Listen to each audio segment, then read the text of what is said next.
प्यारे देशवासियों, नमस्कार। आज एक बहुत ही बड़ी चिंता की बात मैं आपके साथ साझा करना चाहूँगा। यानी हमारे जो राजनीतिज्ञ हैं, राजनीति में जो लोग हैं या वो जनप्रतिनिधि के तौर पर जो चुने जाते हैं, चाहे वो विधानसभा में जा रहे हैं या लोकसभा में जा रहे हैं या इवन राज्यसभा में भी, बहुत ही दुख की बात है, बहुत ही तकलीफ के साथ मुझे कहना पड़ रहा है कि वो ज़्यादातर लोग, सबके सब नहीं है, ज़्यादातर लोग अपने लिए जा रहे हैं वहाँ पर, खुद के लिए, सेल्फ इंटरेस्ट। उनको जनता से कोई लेना देना नहीं है। ये एक बहुत ही चिंता की बात है। इसको हमें गंभीरता से इस पर विचार करना होगा। सरकारें विचार नहीं करेंगी क्योंकि सरकारें तो वही हैं जो प्रतिनिधि चुन के गए, और वो अपने लिए गए हैं तो वो सरकार वही है। तो सरकारों से उम्मीद हम मुझे लगता है नहीं लगाएं। और माननीय न्यायालयों के ऊपर भी आजकल दबाव है, माननीय न्यायालय के ऊपर भी, क्योंकि सरकार इतनी बड़ी तानाशाह है। हर आदमी, देखिए न्यायालय में भी इंसान बैठे हैं तो भय तो उनको भी होता है।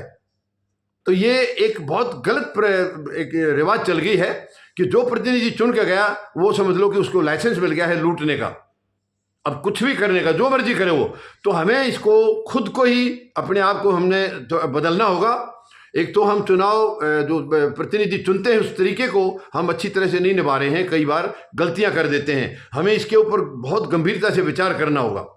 हम जब भी प्रतिनिधि चुने तो उसका पिछला इतिहास देखें। अगर वो पहले से प्रतिनिधि रहा है तो कैसा काम किया है, अच्छा किया, ईमानदारी से किया या बेईमानी से किया, वो देखना है। या पहले से नहीं रहा है तो वो व्यक्ति कौन है जो अब आज चुनाव लड़के आपका प्रतिनिधि बनने की कोशिश कर रहा है, क्या वो इस काबिल है कि आप उसको अपना प्रतिनिधि चुन सकें। उसका बैकग्राउंड देखना है, उसका पढ़ाई लिखाई, क्या काम काज किया, समाज में कुछ किया है नहीं किया है, वो आपको देखना है, तभी आपको उसको चुनना है। तो ये हम खुद अपनी तरफ से पहल करेंगे तभी ये सुधार आएगा इसके अंदर। ये सरकारें कभी नहीं करेंगी, क्योंकि सरकार कौन है? जो प्रतिनिधि चुन के गए वही सरकार है, उन्हीं में से बनने हैं। यानी जब गलत लोग वहां जा रहे हैं तो सरकार अच्छी कहां से आएगी? सरकार की उम्मीद हम अच्छाई की कहां से करेंगे? तो ये हमें ही खुद इसको सुधारना होगा। ये बहुत ही एक गलत ट्रेंड चल गया है कि जो भी चुनकर जा रहे हो, देखिए वो चुन करके तो जाते हैं जनता के लिए, जनप्रतिनिधि उनको कहा जाता है। जनप्रतिनिधि यानी जनता के प्रतिनिधि, यानी जनता की भलाई का काम करेंगे, जनता के हितों की रक्षा करेंगे, वो उनके प्रतिनिधि हैं आवाज उठाने के लिए। विधानसभा या लोकसभा वो हमारे लोकतंत्र के मंदिर कहा जाता है इनको। तो वहां जाकर के हमारे हितों की रक्षा करेंगे, हमारे लिए आवाज उठाएंगे। क्योंकि अब देखिए ये एक हर आदमी का अपना अपना हक है बराबर का, सबका। लेकिन अब 140 142 करोड़ लोग तो संसद में या विधानसभा में नहीं बैठ सकते हैं। तो एक सिस्टम है, हमारे संविधान के मुताबिक एक सिस्टम है कि इतने लाख लोगों के ऊपर एक प्रतिनिधि होगा, वो उन लोगों की आवाज होगा, उन लोगों की तरफ से वो एक आदमी वहां पर, ताकि वहां पर पूरे आदमी वहां पर अच्छी तरह से आराम से आ सके। ये है इसकी प्रक्रिया ये। लेकिन वो आदमी जब वहां जिसको हमने अपनी आवाज के तौर पर भेजा है, वो हमारी आवाज ना बन के अपनी आवाज बन के रह जाता है, वो हमें भूल जाता है। यानी जनता ने जिसने उसको वोट दिया है, चुना है, वो उनको भूल जाता है, केवल खुद को याद रखता है। वो समझता है मैं अपने लिए आया हूं। तो ये ट्रेंड हमें खत्म करना होगा। वो सुपर बॉस बन जाता है। एक तो हम भी ढिलाई करते हैं, यानी हम जिसको एक बार चुन देते हैं फिर हम उसको पूछते नहीं है वो क्या कर रहा है, कैसे कर रहा है, वो मस्ती से चल रहा है। हम उसको टोकते नहीं है, पूछते नहीं। जब हम टोकेंगे नहीं तो अपनी मनमानी करेगा। तो ये बहुत बड़ी जिम्मेवारी हमारे ऊपर ही है, खास करके जो हम वोट डालने वाले हैं, मतदाता जो हैं, उनके ऊपर बहुत बड़ा डिपेंड करता है। पहली बात तो आप गलत लोगों को चुने नहीं, बैकग्राउंड देखे बगैर चुने नहीं। हम किसी को भी ऐसे गलत व्यक्ति को चुनकर ना भेजें, क्योंकि वो आपके लिए अच्छा नहीं करेगा, वो बुराई करेगा, आपकी भलाई कभी नहीं कर सकेगा।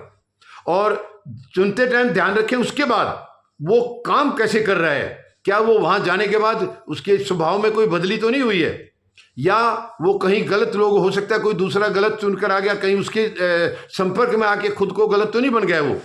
तो ये बहुत बड़ा हमें ध्यान रखना होगा, क्योंकि आप जो चुनकर भेज रहे हैं वो 5 साल तक के लिए रहेगा, चाहे विधानसभा है या लोकसभा है। 5 साल के लिए आपका प्रतिनिधि है और 5 साल तक आपके हितों की रक्षा करने की जिम्मेवारी उसकी है।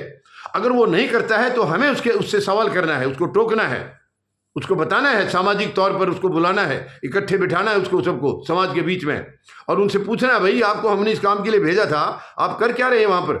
आप तो अपने अंदर खुद के लिए सीमित हो गए। तो ये सब चीजें हमें करना होगा। प्रतिनिधि के ऊपर कंट्रोल हमें रखना होगा, क्यों, वो भी आखिर सामाजिक प्राणी है। अगर वो गलत तरीका इस्तेमाल कर रहा है तो उसे हम खुद रास्ते पर लाएं। मैं समझता हूं यही एक बड़ी, सबसे बड़ी हमारे लिए एक जिम्मेवारी है।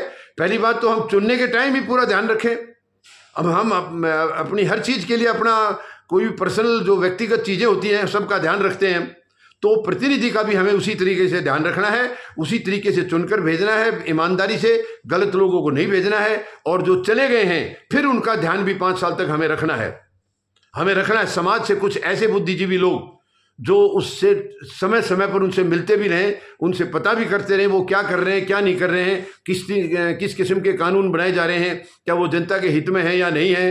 तो ये पूरे 5 साल तक हमें उसके ऊपर काबू करना होगा, क्योंकि कुछ लोग सच में वहां जाकर के बदल जाते हैं। वो समझते हैं अब तुम अपने लिए आए हो, सुपर बॉस हो, अब जनता से कोई लेना देना नहीं है, खूब लूटो और अपना अपना स्टेटस बढ़ाओ। तो ये हमें बहुत ध्यान रखना होगा। ये एक रिवाज काफी सालों से अभी चल रहा है। तो देखिए, बेईमानी तो राजनीति में शुरू से है, लेकिन अब आजकल आकर के बहुत ज्यादा बढ़ती जा रही है। यानी जनता को वो कीड़े मकोड़े समझते हैं। वो नहीं मालूम उनको बिल्कुल भी कि जनता ने तुम्हें भेजा है एक अपने मत का प्रयोग करके के इस एक वोट के अधिकार के इस्तेमाल करके आपको भेजा है, और आपका फर्ज उसके लिए सेवा करना है, उसके लिए आपने उनके हितों की रक्षा करनी है। लेकिन वो भूल जाते हैं, ऐसा वो नहीं करते हैं। तो ये हमें पूरा उसके ऊपर एक निगरानी भी रखनी है। जहां दबाव की जरूरत है तो दबाव बनाना है। अगर हम ऐसा करेंगे तो हमारा प्रतिनिधि कभी गलत नहीं कर सकेगा। जब प्रतिनिधि गलत नहीं करेगा तो हमारा लोकतंत्र मजबूत होगा, प्रजातंत्र मजबूत होगा। क्योंकि भारत दुनिया का सबसे बड़ा लोकतांत्रिक देश है, लेकिन उसको लोकतांत्रिक बनाए रखने में हमारी अपनी भूमिका है, हमारी अपनी जिम्मेवारी है। हम कभी भी अपनी जिम्मेवारी से पीछे ना हटें, अपनी जो हमारी भूमिका है उसको हम जरूर निभाएं। यही मेरी आपसे निवेदन है, आपसे अपील है, क्योंकि इस देश को अच्छा बनाना और खराब बनाना हमारे हाथ में है। हमारा देश है, हम इसको अपना समझ करके अगर रखेंगे, अपना समझ करके इसको जो शक्तिशाली बनाएंगे तो भारत दुनिया में सबसे ऊपर जाएगा, नंबर 1 पर जाएगा, अगर हमारी इच्छा शक्ति वैसी है तो। लेकिन हमें अपने प्रतिनिधियों के ऊपर पूरी निगरानी रखनी है। जहां दबाव की जरूरत हो तो दबाव बनाना है। उम्मीद है आप मेरी बातों से, मेरी अपील से, मेरी प्रार्थना से सहमत होंगे। धन्यवाद।